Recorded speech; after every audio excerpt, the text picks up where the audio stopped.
Welcome to another of our reaction to videos, and this one is going to be a very slightly different to our usual fare. And the reason is most of these reaction to videos that people produce on YouTube are reacting to the work of other people. The film I'm about to play and that I'm going to react to was actually shot in 1989, and I'm in it. Not very much, but I'm in it. Just to give you the story. So 1989, I was working at the magazine Contract Journal. I was also the deputy editor of Plant Managers Journal at the time. And we'd been approached by Hugh Edeleanu of HE Services, plant hire company down in Kent, who had taken it into his head that he was going to drive a backhoe loader, a JCB backhoe loader that he had called the Landshuttle. It had been souped up to go a little bit quicker on the road. He was going to drive it from John O'Groats to Land's End and set a new world record.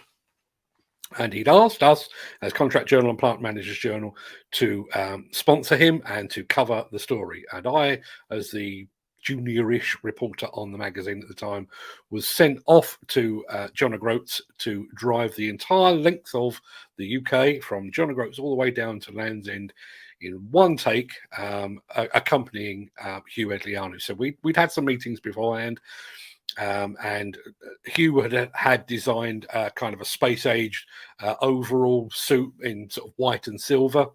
I was in a pair of jeans and a t-shirt. Hugh had taken advice and had been given some backing by a nutrition company. I was accompanied by a box of Mars bars, and we were to set off. And basically, I drove up to John O'Groats on, I think it was Thursday, would have been Thursday, about the 13th of April. And we were going to set off on the Friday and drive all the way down, and it was going to take a long while. It's a long old journey. Couple of things before we actually show you the video. As part of our deal for sponsorship at Contract Journal and Plant Managers Journal, we had set in place a media schedule whereby Hugh Edeleanu in his Landshuttle and us in the backup vehicles were to stop at certain points along the way to raise money, because the money was being given to the Lighthouse Club charity, if I remember rightly. And the Landshuttle was going to be on display almost immediately after the run was over. It's going to be on display at the forthcoming SED, or Site Equipment Demonstration Exhibition. We set off. We're making exceptionally good time, and we were making such good time that we decided, or more specifically, Hugh Edeleanu decided, we're not going to wait around for the media. We're going to set a very, very tough world record to beat in a backhoe loader, driving from the very, very tip of Scotland all the way down to the very, very tip of Cornwall. I'm going to play the video now. I'll stop it as I go along and point out a few bits and pieces. There's a couple of fairly poignant moments that I will point out, but let's put the video up. You have to pardon the music. It's not my choosing. It's on the video, and it is what it is. But here is the Landshuttle, John O'Groats to Land's End, from 1989, featuring this guy, briefly.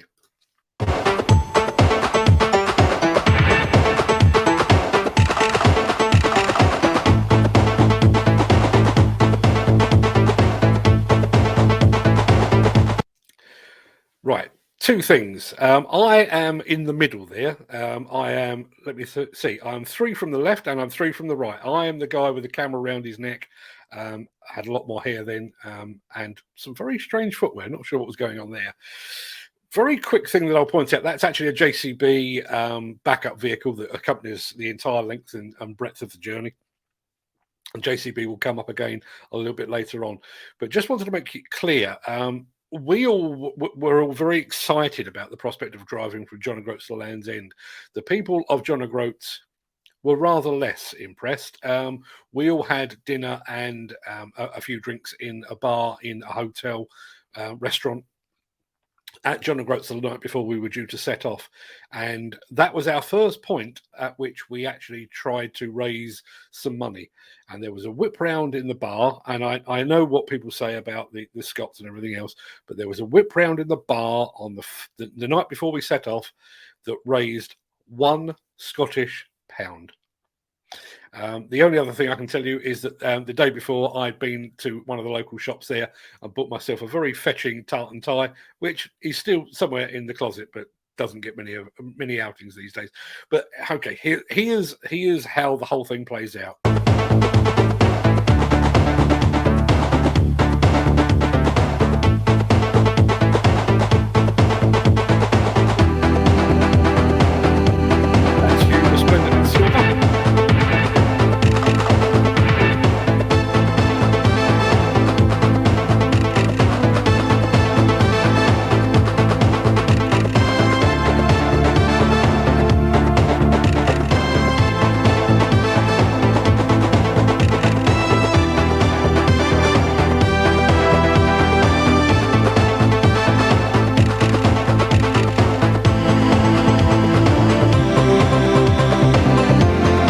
It's probably worth pointing out at this point that we didn't sign up for this as such, but when we got to John O'Groats, we were told that I would be in the advanced vehicle and I would actually be navigating. I had a colleague with me, a guy called Andrew Matthias. No idea whatever happened to Andrew, but I was to be, or we were to be, the navigators. We were actually finding the route. So this is pre-satellite navigation, so we literally had paper maps on our laps, and it was also pre-mobile phones as well. So we had walkie-talkies between ourselves and Hugh Edeleanu in his Landshuttle, and between Hugh and the JCB support vehicle as well.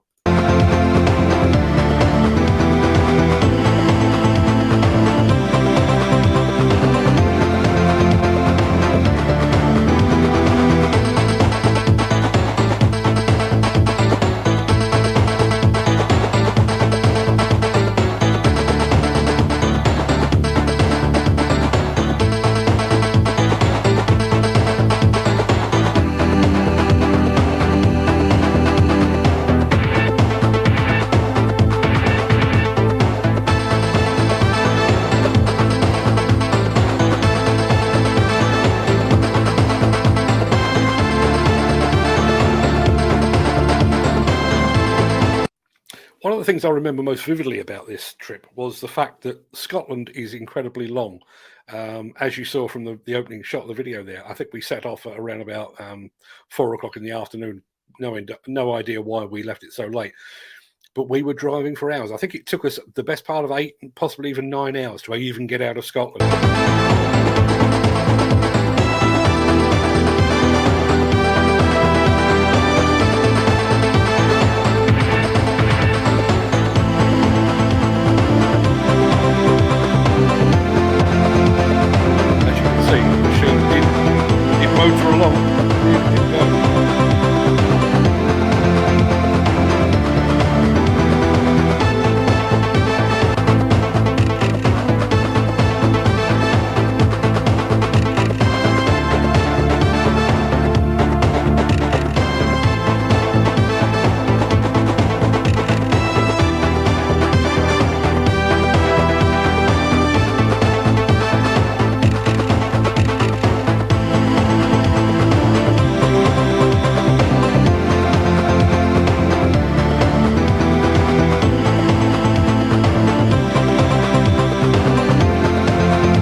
It's worth pointing out here, just in Hugh Edeleanu's praise. As I say, I was in a Toyota Land Cruiser with a colleague of mine, Andrew Matthias, and we were switching drivers about every 5 or 6 hours or so.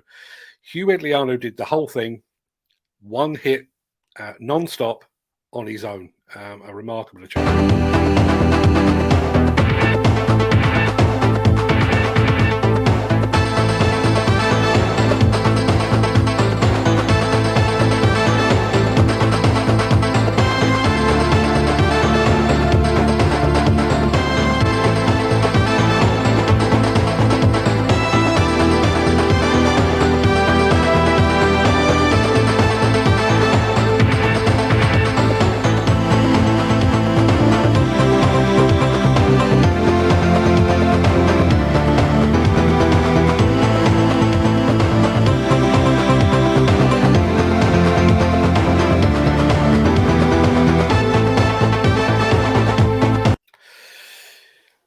So we had agreed that part of the journey would take us past the JCB World Headquarters, which was much different and much smaller back in the day, where there would be a guard of honour.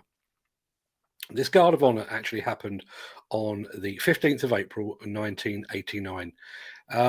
As we were on a walkie-talkie connection between the various vehicles that were involved in the trek, we were all on actual radio silence. We didn't have radios playing in the background, playing music or anything else, to the point where at one point my co-driver Andrew actually got so bored that he started singing Welsh goat herding songs. Quite why that stuck with me, I'm not entirely sure. But as a result of that, we pulled into JCB on the afternoon of the 15th of April 1989. And we took a very brief break. And at that point, we heard that something bad was happening at a football match somewhere in the country. No real details at the time. And it turned out that while we'd been driving with the radios off so that we could maintain contact, the Hillsborough disaster was actually unfolding at the Hillsborough Stadium, where there was an FA Cup semi-final taking place.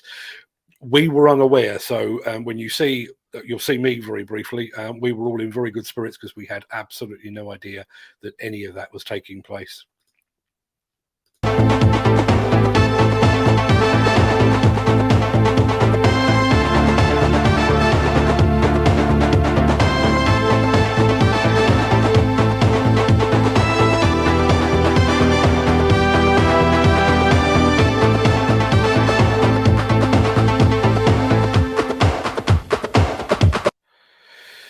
Right, I've frozen it there because that guy in the middle of the frame wearing the white jumpsuit, that's me.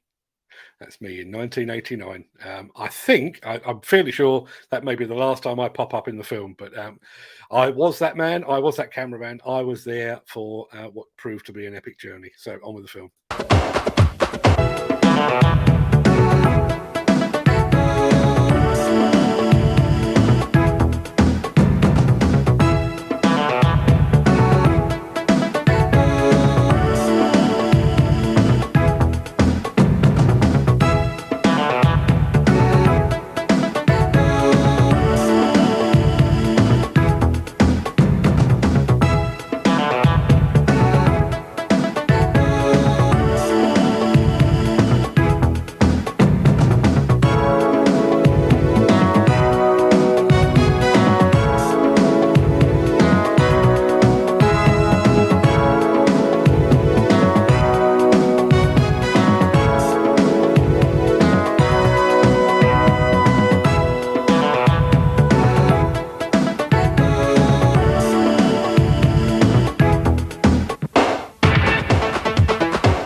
So this is the welcoming committee. As you can see, there's the banner from my old magazine, Contract Journal.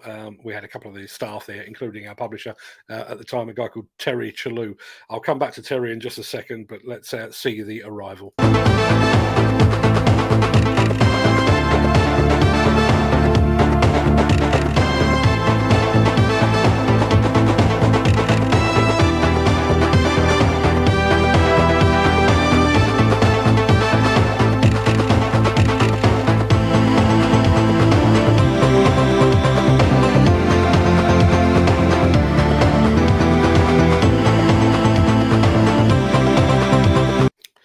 Now, I mentioned earlier that we've been swapping driving duties between myself and Andrew Mathias. I actually did about the last 7 hours non-stop. I'm very, very tired, but I was determined to be the guy that drove in first. I'm already stopped. I'm actually out of the car at this point, ready to take photographs as Hugh arrives.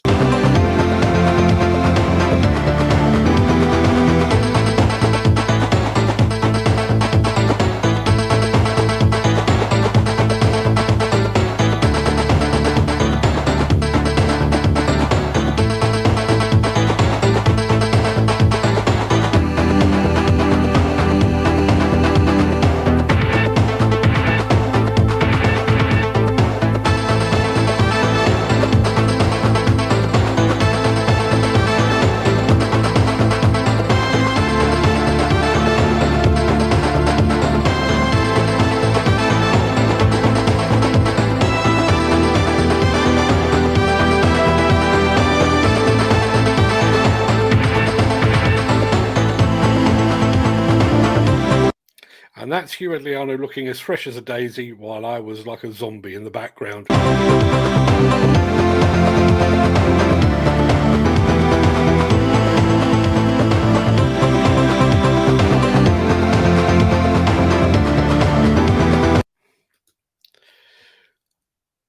So that was the record. I'll put that back up just to show you the time there. It was 34 and a quarter hours, 911 miles. An astonishing achievement. And I mentioned our old publisher, Terry Chalou.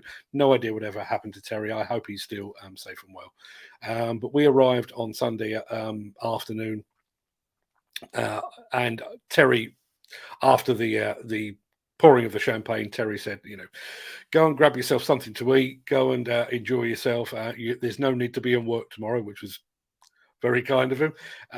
And rather than going for something to eat, I took myself off to my hotel room at about 4 o'clock in the afternoon. And I think I woke up more or less 18 hours later and then drove back to Surrey. So that was the story of the Landshuttle.